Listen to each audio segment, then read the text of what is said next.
तो hello guys, कैसे हैं आप सब। आ चुके हैं एक और नई वीडियो के साथ। तो आपने सुना होगा अभी जो पहलगाम में जो अभी कश्मीर में अटैक हुआ है, हालांकि बहुत गलत हुआ है, ऐसा नहीं होना चाहिए था।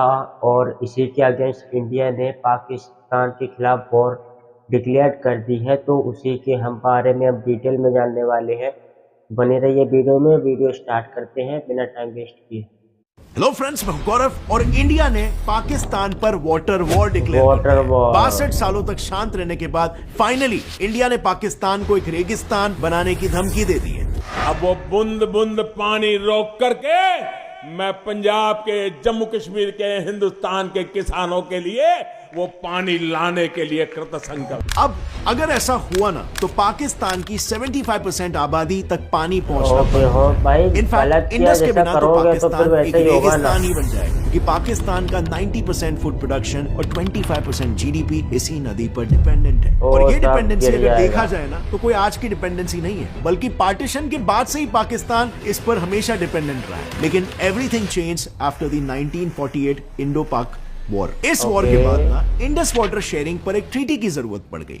देखो, पार्टीशन के बाद एक दिन 1948 को कश्मीर में पाकिस्तान के रिपीटेड इनकर्शंस को देखकर कुछ देशभक्त इंजीनियर्स ने पाकिस्तान में जाने वाले पानी को डैम्स की मदद से रोक लिया। और बस इस एक अकेले मुद्दे को उठाकर पाकिस्तान इंडस वाटर ट्रीटी मांगने लग गया। बट माइंड यू, ये इंडिया का इंडस रिवर का इस्तेमाल करके पाकिस्तान को थ्रेटन करने का पहला और आखिरी एक्शन था। हालांकि इस इंसिडेंट के तुरंत बाद इंडिया ने कैनल्स को फिर से शुरू कर दिया, लेकिन फिर भी इस इंसिडेंट का फायदा उठाकर पाकिस्तान ने वर्ल्ड बैंक को अप्रोच किया और अल्टीमेटली वर्ल्ड बैंक ने इंडिया और पाकिस्तान के बीच साइन करवाया द इनफेमस इंडस वाटर। अब अगर देखा जाए ना तो इंडस वाटर ट्रीटी को दुनिया की सबसे सक्सेसफुल और सबसे ज्यादा जेनरस ट्रीटी का मानी जाती है। एक बार तो फॉर्मर यूएस प्रेसिडेंट आइजनहोवर ने इसको डिस्क्राइब करते हुए ये कहा था कि ट्रीटी इस डिप्रेसिंग दुनिया में एक चमकता हुआ सितारे जैसा है। और हो भी क्यों ना, क्योंकि इस ट्रीटी को साइन करके इंडिया ने दुनिया भर में एक एग्जाम्पल सेट कर दिया पीस और यूनिटी का। जरा इन रिवर्स को देखो, इंडस और उसकी ट्रिब्यूटरीज इंडिया से फ्लो होकर पाकिस्तान में जाती है। यानी इंडिया टेक्निकली ठहरा अपर रिपेरियन नेशन, जबकि Pakistan is downstream riparian nation. अब क्योंकि अपर रिपेरियन नेशंस के पास रिवर फ्लोज का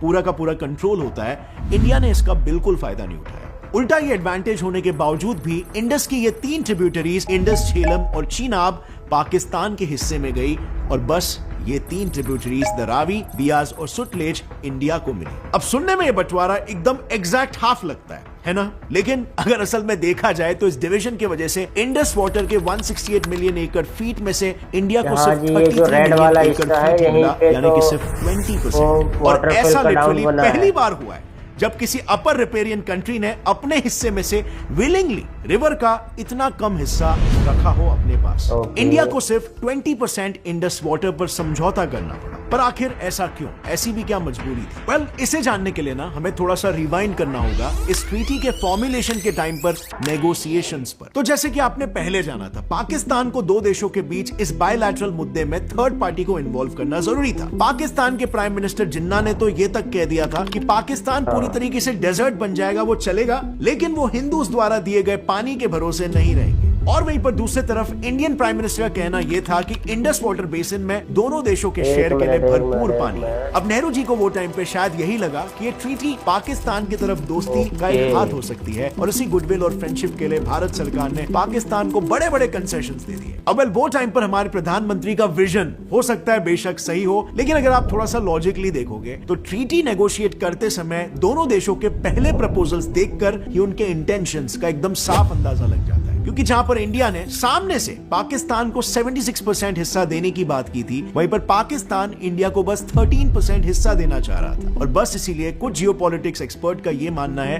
कि इन इंडियन डिमांड से वर्ल्ड बैंक को झट से यह समझ में आ गया कि इंडिया एक सॉफ्ट टारगेट है, उसका एक सॉफ्ट साइड है, और इस सॉफ्ट साइड को एक्सप्लॉइट किया जा सकता है। और बस फिर वर्ल्ड बैंक ने खुद को पाकिस्तान का एक सेल्फ प्रोक्लेम्ड लॉयर बनाकर यह प्रपोज किया कि इंडस रिवर का 80% पानी पाकिस्तान को दिया जाए और 20% सिर्फ इंडिया को मिले। And to no one surprise, Indian side ने भी इस हाईली पार्शियल प्लान को थम्स अप कर दिया, और इसीलिए इतिहास में इस इंसिडेंट को नेहरूज 6th ब्लंडर भी कहा जाता है। अब डेफिनेटली इस डिसीजन के लिए नेहरू जी को काफी क्रिटिसिज्म भी फेस करना पड़ा, सो मच सो कि लोकसभा में नेहरू जी को अपने डिफेंस में यह कहना पड़ा कि हमने सिर्फ एक सेटलमेंट सेटलमेंट ही नहीं बल्कि दोनों देशों के बीच पीस खरीदा है। लेकिन इस स्टेटमेंट का कोई फायदा नहीं हुआ क्योंकि खुद कांग्रेस के एमपीज ने भी इसका जमकर विरोध किया। कई एमपीज ने ब्लंटली ये कह दिया कि नेहरू जी की वजह से वो बहुत ही लेट डाउन फील कर रहे हैं। और एमपी अशोक गुहा ने तो ये ब्लंटली कहा कि पाकिस्तान को खुश करने के लिए इंडिया ने अपने ही इंटरेस्ट की कुर्बानी दे दी है। वाह भाई वाह। और अंत में अगर देखा जाए तो हुआ भी ये। नेहरू जी का ये गुडविल जेस्चर बिल्कुल सांप को दूध पिलाने के बराबर साबित हुआ, क्योंकि आज ट्रीटी के साइन होने के 62 इयर्स बाद भी पाकिस्तान ने इंडिया पर 3 वॉर्स और अनगिनत आतंकी हमले करवाए। लेकिन हियर्स द शॉकिंग पार्ट, आज तक इंडिया ये सब होने के बावजूद भी इस ट्रीटी से पीछे नहीं हटा। अगर इंडिया चाहता तो इंडस रिवर को पाकिस्तान के अगेंस्ट एक स्ट्रेटेजिक टूल की तरह यूज कर सकता था। इनफैक्ट ये टूल इतना डेडली होता कि इस पर एक इंपॉर्टेंट अमेरिकन अटॉर्नी डेविड लिलियंथाल, जो खुद इंडस वाटर ट्रीटी में क्लोजली इन्वॉल्व थे, उन्होंने ये कहा था कि पाकिस्तान आर्मी बॉम्ब्स और वेपन से अपने दुश्मन को उतना डिस्ट्रॉय नहीं कर सकती जितना इंडिया पाकिस्तान को कर सकता है इंडस वाटर को परमानेंटली शट ऑफ करके। बट इंडिया ने इसका एडवांटेज कभी नहीं लिया। आज भी ये ट्रीटी अकेला इंडिया ही चला रहा है, वो भी इससे लॉस होने के बावजूद। और वहीं पर दुनिया भर में पिक्चर कुछ और ही चल रही है। I mean, एशिया का एग्जाम्पल ले लो।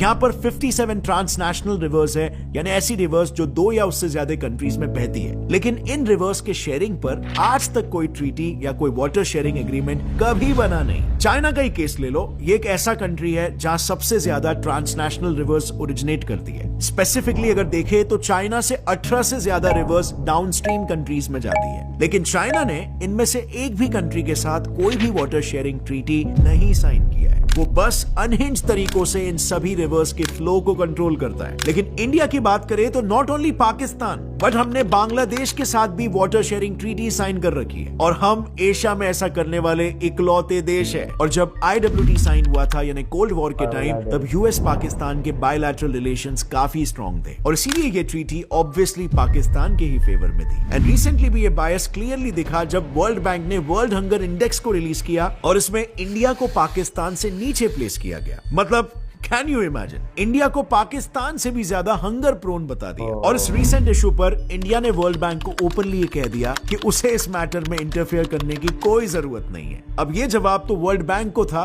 क्योंकि आज तक इंडिया को जो 20% इंडस वाटर अपने हिस्से में मिलता था उसमें भी हम सिर्फ 93% ही यूज कर रहे थे और बाकी का 7% पानी हमारे हिस्से में से भी हम पाकिस्तान में बह जाने दे रहे थे। साथ ही में हम इंडस वाटर से सिर्फ 8 लाख एकड़ के एरिया को ही इरिगेट कर रहे थे, जबकि हमें ट्रीटी के अंडर 13.2 लाख की परमिशन दी गई थी। तो बस इंडिया ने उसके बाद से इस तरह की जेनेरोसिटी दिखाना बंद कर दिया। इनफैक्ट गवर्नमेंट ने तो खुद इंडस बेसिन पर 4 नए फास्ट ट्रैक इरिगेशन प्रोजेक्ट्स भी लॉन्च कर दिए और इस प्रोजेक्ट से कश्मीर में एक्स्ट्रा 2 लाख एकड़ के खेतों में इरिगेशन बढ़ जाएगा। और रही बात फ्रेंड्स पाकिस्तान की, तो जिन डैम्स पर उसने ऑब्जेक्शन रेज किया है उसमें से किशनगंगा तो ऑलरेडी फुल्ली फंक्शनल है। इससे कश्मीर ही नहीं बल्कि बहुत सारे नॉर्थ इंडियन स्टेट्स बेनिफिट कर रहे हैं। इससे जनरेट हुई 12% एनर्जी तो ऑलरेडी एनर्जी डेफिशिएंट कश्मीर में जाती है। तो यू कैन इमेजिन ये डैम्स जिससे पाकिस्तान को इतनी प्रॉब्लम्स है वो इंडिया के लिए कितनी बेनिफिशियल है। अगर ये वीडियो का क्लिप आपको पसंद आया तो पूरी वीडियो चेक करना मत भूलना, लिंक नीचे डिस्क्रिप्शन में है।